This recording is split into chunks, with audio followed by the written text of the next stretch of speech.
Dulu aku sering dengar bahwa menjadi tunawisma itu pilihan, bukan sesuatu yang disebabkan oleh nasib buruk, sistem yang rusak, atau ekonomi yang gagal. 28 years old, run down here every single day, try to make some money to feed my family, take care of my family, pay for the motel. Like I said, this town's not doing anything. There's plenty of motels in here around this town that are empty, that could put people up in, turn into a shelter or something, to help people rehabilitate them. Tapi kalau itu benar-benar sepenuhnya pilihan, mengapa begitu banyak orang di Amerika veteran perawat orang tua tunggal harus tidur di trotoar, di tenda, atau di bawah jembatan setiap malam? Apakah ini benar-benar soal pilihan pribadi, atau kita salah memahami apa yang sebenarnya terjadi di sekitar kita? It sucks. It's getting colder and colder, and they keep moving us around. Like, where did they expect us to go? Like, we have totally nowhere to go. Every spot that we have to camp, they come and kick us out. Di seluruh negeri, kota-kota sedang berjuang menghadapi krisis yang terus tumbuh. Dan Jacksonville, Florida adalah salah satunya. Dulu dianggap sebagai bintang baru yang sedang naik daun di selatan. Kini kota ini menghadapi kenyataan pahit, semakin banyak orang jatuh ke dalam jurang ketidakpastian. Dalam episode hari ini kita akan melihat lebih dekat apa yang sebenarnya terjadi di Jacksonville, dan apa yang kisah ini katakan tentang cerita yang lebih besar soal tunawisma di Amerika.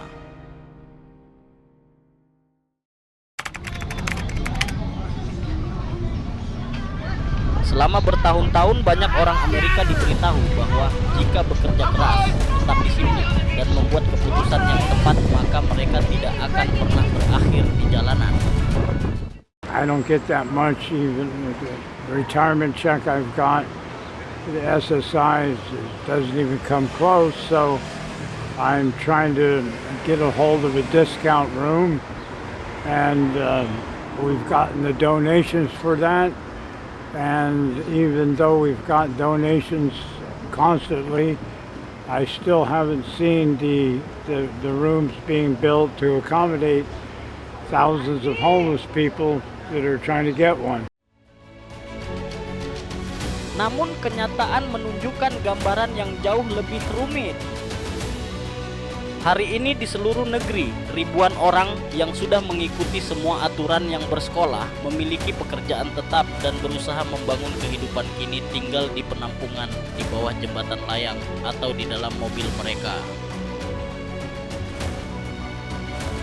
Jika sebanyak itu orang bisa jatuh ke dalam jurang, apakah kita masih bisa mengatakan bahwa sistem ini berfungsi? Keyakinan bahwa tunawisma sebagian besar disebabkan oleh kemalasan atau pilihan buruk masih umum terdengar. Tetapi itu adalah pandangan yang sudah usang dan berbahaya menyesatkan. Kenyataannya, sebagian besar orang yang menjadi tunawisma di Amerika pernah memiliki rumah. Mereka dulu bagian dari angkatan kerja mereka membayar sewa. Mereka punya asuransi kesehatan hingga suatu hari semuanya hilang.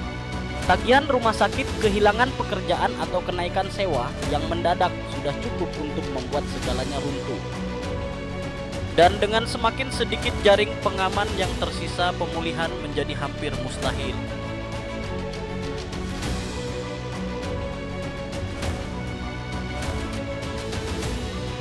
Pada satu malam di tahun 2023, data federal mencatat lebih dari 650.000 orang mengalami tunawisma di Amerika. Angka itu bukan sekadar statistik, itu adalah peringatan keras. Dari jumlah tersebut, hampir separuh tidur tanpa tempat berlindung, terpapar cuaca, kekerasan, dan penyakit. Dan meskipun perhatian nasional sering terfokus pada kota besar seperti New York atau Los Angeles, kota-kota yang lebih kecil seperti Jacksonville, Florida, diam-diam sedang menjadi pusat dari krisis yang terus membesar ini.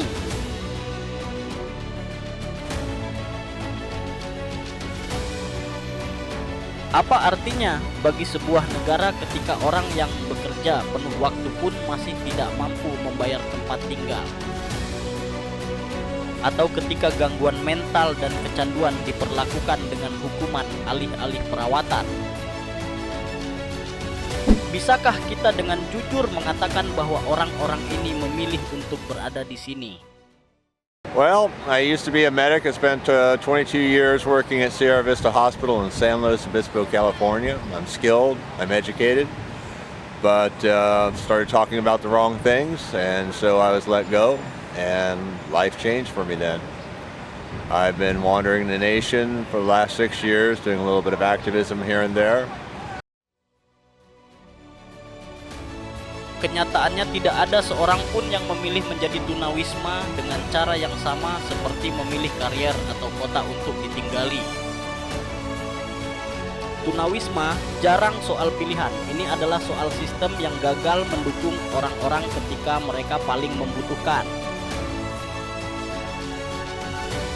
Dan disinilah kita harus bertanya apa yang sebenarnya terjadi di Jacksonville. Dan mengapa tunawisma meningkat di sana sekarang lebih cepat daripada sebelumnya.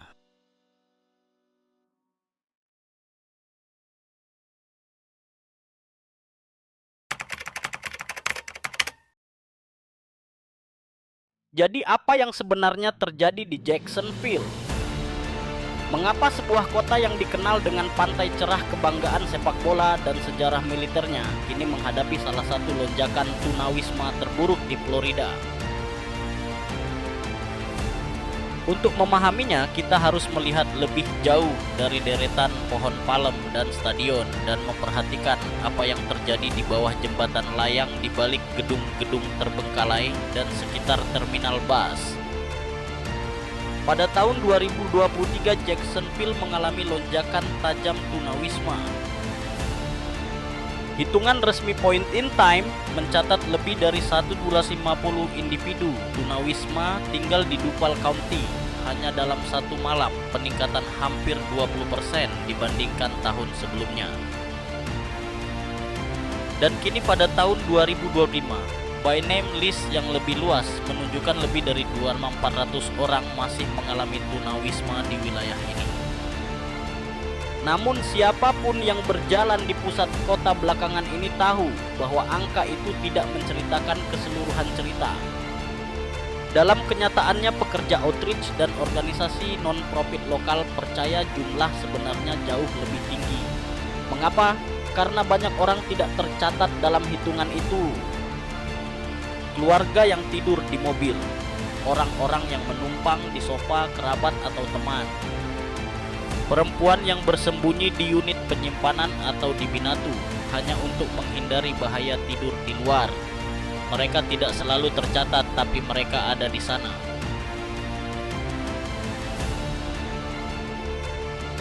Berjalanlah melalui bagian pusat kota seperti dekat City Rescue Mission atau di bawah jembatan I-95 dan buktinya sulit diabaikan.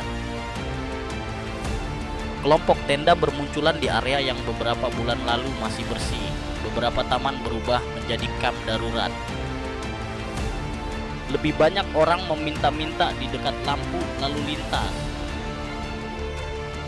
Dan pada malam hari puluhan orang terlihat meringkuk di sudut-sudut jalan, dibungkus selimut dengan keranjang belanja berisi semua harta milik mereka. Jacksonville mungkin tidak punya Skid Row seperti Los Angeles, tetapi arah yang dituju terasa menyeramkan mirip.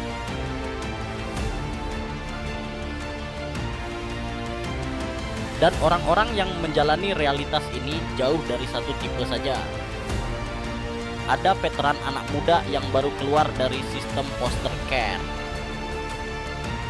Pria dengan sepatu kerja yang di PHK dari proyek konstruksi ibu tunggal yang mendorong kereta bayi. Banyak dari mereka hanya terjebak tidak mampu menemukan perumahan terjangkau atau mengakses bantuan jangka panjang. Tempat penampungan kota sering penuh dan daftar tunggu untuk voucher perumahan bisa memakan waktu berbulan-bulan bahkan bertahun-tahun. Jadi apa yang terjadi? Bagaimana Jacksonville, sebuah kota yang dulu menyebut dirinya the bold new city of the South, jatuh ke dalam krisis ini? Jawabannya tidak sederhana, tetapi semuanya bermula dari satu kebenaran yang tak terbantahkan. Tunawisma di Amerika bukan lagi masalah kota besar saja. Ini terjadi di kota seperti Jacksonville dan tumbuh lebih cepat daripada yang sebagian besar dari kita siap akui.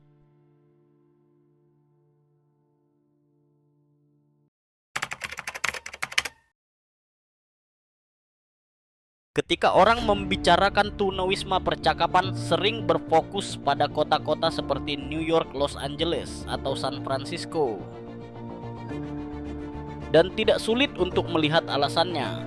Raksasa perkotaan ini memiliki populasi tunawisma yang paling terlihat dan paling luar biasa besar di seluruh negeri. Skid Row di Los Angeles sudah terkenal buruk. Stasiun-stasiun kereta bawah tanah di New York sering berfungsi ganda sebagai tempat penampungan. Kensington di Philadelphia dipenuhi tenda kecanduan dan keputusasaan. Namun hanya berfokus pada kota-kota besar berarti melewatkan satu kebenaran berbahaya. Krisis tunawisma di Amerika tidak lagi terbatas pada metro besar saja. Jacksonville adalah buktinya. Pada tahun 2025, Jacksonville mencatat 69 orang mengalami tunawisma dalam hitungan resmi point in time. Angka itu mencakup 290 individu tanpa tempat berlindung, orang-orang yang tidur di tenda taman, trotoar, atau kendaraan. Meskipun pejabat setempat memuji ini sebagai penurunan 49% dibandingkan tahun sebelumnya, kenyataannya tidak sesederhana itu. By name list yang melacak individu sepanjang tahun menunjukkan ada lebih dari 2475 orang tanpa tempat tinggal yang stabil. Itulah angka nyata yang seharusnya diperhatikan publik. Sementara itu, biaya sewa di Jacksonville meningkat hampir 40% sejak 2020. Upah tidak ikut naik dan penampungan tetap penuh atau kewalahan.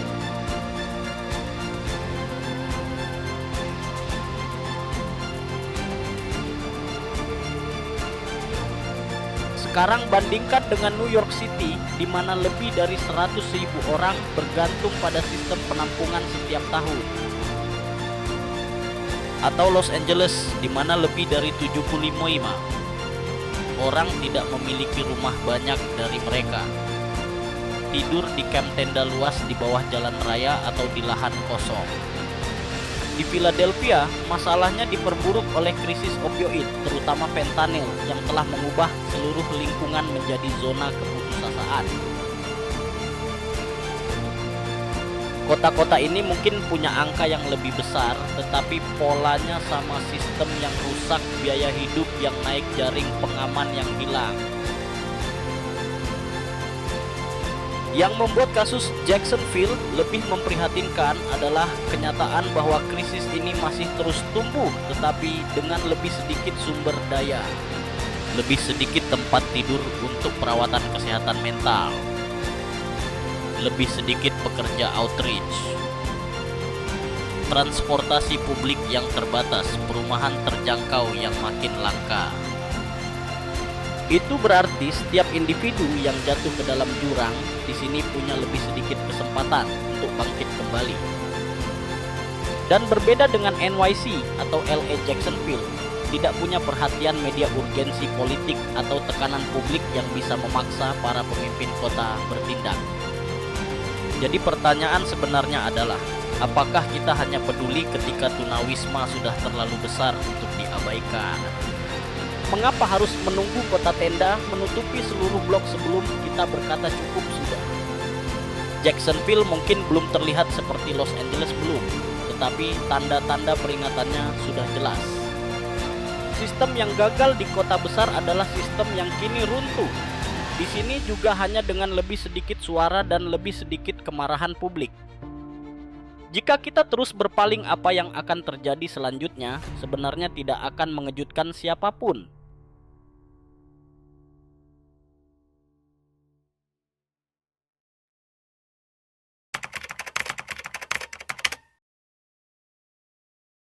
Tunawisma tidak terjadi di ruang hampa. Ini bukan sekadar soal seseorang kehilangan pekerjaan atau diusir dari rumah.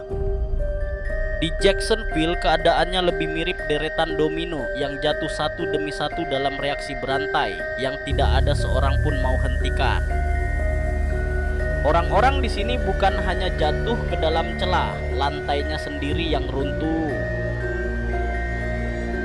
Mari mulai dengan perumahan. Jacksonville telah mengalami kenaikan sewa hampir 40% sejak 2020. Sementara itu, upah di banyak sektor hospitality, retail, konstruksi hampir tidak bergerak. Jadi ketika seseorang sakit, bolos kerja, atau kehilangan teman serumah, tidak ada ruang untuk kesalahan. Pasar sewa tidak punya belas kasihan. Pada tahun 2025, rata-rata sewa bulanan untuk apartemen satu kamar di Jacksonville lebih dari 1,4 loa, sementara pekerja upah minimum hanya menghasilkan sekitar 1,5 sebulan sebelum pajak. Hitung sendiri, bagaimana itu bisa bertahan?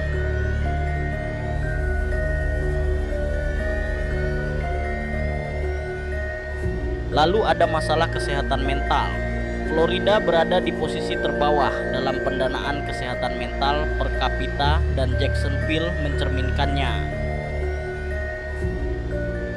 Klinik kekurangan tenaga, tempat tidur terbatas, janji temu bisa menunggu berminggu-minggu. Banyak orang dalam krisis akhirnya tidak mendapatkan perawatan sama sekali sampai mereka berakhir di jalan atau lebih buruk lagi di penjara. Dan jujur saja, penjara seringkali menjadi satu-satunya tempat penampungan yang dimiliki sebagian orang. Itu bukan sistem, itu jebakan. Kecanduan adalah lapisan lain. Fentanyl kini ada di mana-mana di Jacksonville, murah dan mematikan. Tetapi program perawatan sangat sedikit dan penuh daftar tunggu. Waktu tunggu untuk masuk detox bisa lebih lama daripada waktu yang dibutuhkan seseorang untuk overdosis. Dan begitu orang berhasil bersih, kemana mereka pergi? Kembali ke jalanan yang sama yang merusak mereka pertama kali.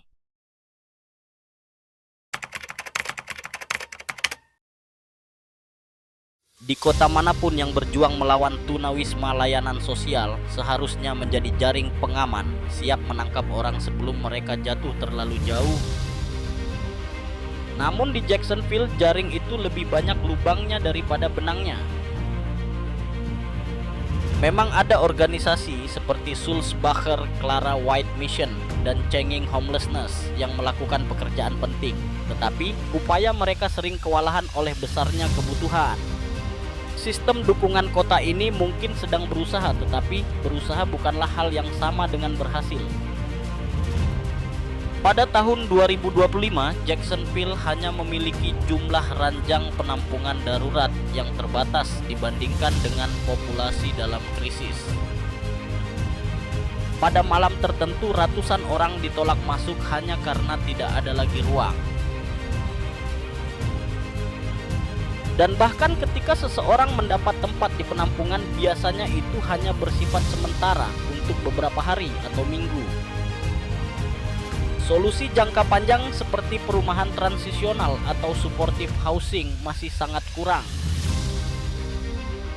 Program memang ada ya, tetapi daftar tunggunya panjang, birokrasi rumit, dan aksesnya tidak merata.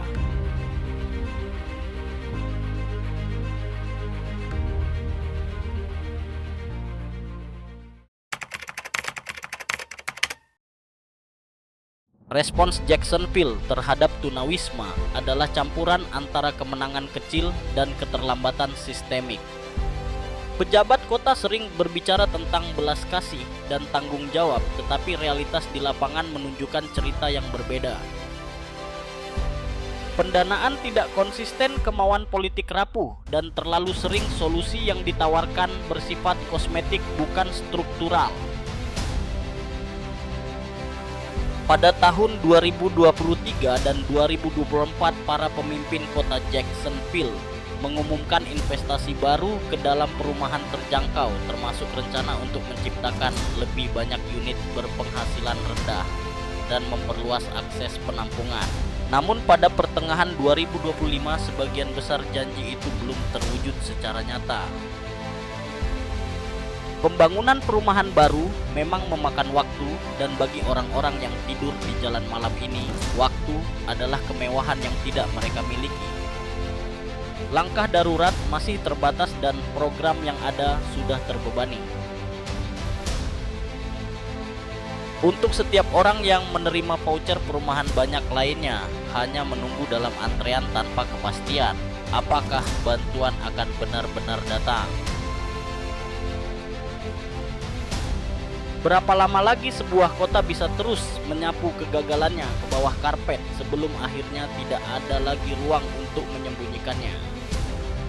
Pada titik tertentu angka dan kebijakan berhenti, berarti apapun jika kita lupa manusia di baliknya. Berjalan di pusat kota Jacksonville mudah untuk merasa kewalahan tenda di bawah jembatan layang ranjang darurat di dekat pompa bensin keranjang belanja berisi sisa-sisa kehidupan yang dulu stabil. Tetapi tragedi sesungguhnya bukan hanya apa yang terjadi di jalanan. Tragedinya adalah bagaimana kita menjadi kebal rasa terhadapnya. Menjadi tunawisma di Amerika bukan lagi kemalangan langka, ini sudah menjadi hasil yang terlalu umum di sebuah bangsa dengan begitu banyak kekayaan. Dan di Jacksonville, sebuah kota yang bangga dengan identitas selatan dan ekonominya yang berkembang, keheningan di sekitar isu ini terasa memekakan telinga. Kita berbicara tentang kemajuan, tapi kemajuan macam apa yang meninggalkan ribuan orang di belakang? Mudah menyalahkan individu, menyebut mereka malas atau tidak bertanggung jawab. Tetapi dengan melakukan itu, kita justru membebaskan sistem dari kesalahannya. Jika satu-satunya jawaban kita terhadap kemiskinan adalah penjara atau surat penggusuran, kita tidak sedang memperbaiki masalah, kita justru memberinya makan. Jika rumah adalah kebutuhan dasar, maka rumah juga harus menjadi hak dasar. Secara pribadi, aku percaya krisis tunawisma di Jacksonville mencerminkan sesuatu yang lebih dalam, sebuah kegagalan moral. Kita telah menerima penderitaan sebagai sesuatu yang normal. Kita memilih kenyamanan daripada belas kasih. Dan semakin lama kita melakukannya, semakin jauh kita melayang dari nilai-nilai yang kita klaim kita pegang. Jadi pertanyaannya adalah, kota seperti apa yang ingin kita bangun? Dan orang seperti apa yang kita pilih untuk menjadi saat tidak ada yang melihat? Krisis tunawisma di Jacksonville bukan hanya masalah lokal, ini adalah bagian dari gambaran besar tentang tunawisma di Amerika. Kenaikan biaya hidup, kurangnya perawatan kesehatan mental, dan respons pemerintah yang lambat telah menciptakan badai sempurna. Dan meskipun kota lain mungkin memiliki angka yang lebih besar, Jacksonville menunjukkan betapa cepatnya segalanya bisa runtuh ketika tindakan ditunda. Kita tidak bisa terus berpura-pura bahwa ini adalah masalah orang lain. Kita tidak bisa terus menyapu tenda keluar dari pandangan lalu menyebutnya solusi. Setiap orang tanpa rumah adalah pengingat akan sistem yang gagal melindungi mereka. Pertanyaannya bukanlah apakah kita bisa mengakhiri tunawisma. Pertanyaannya adalah apakah kita mau.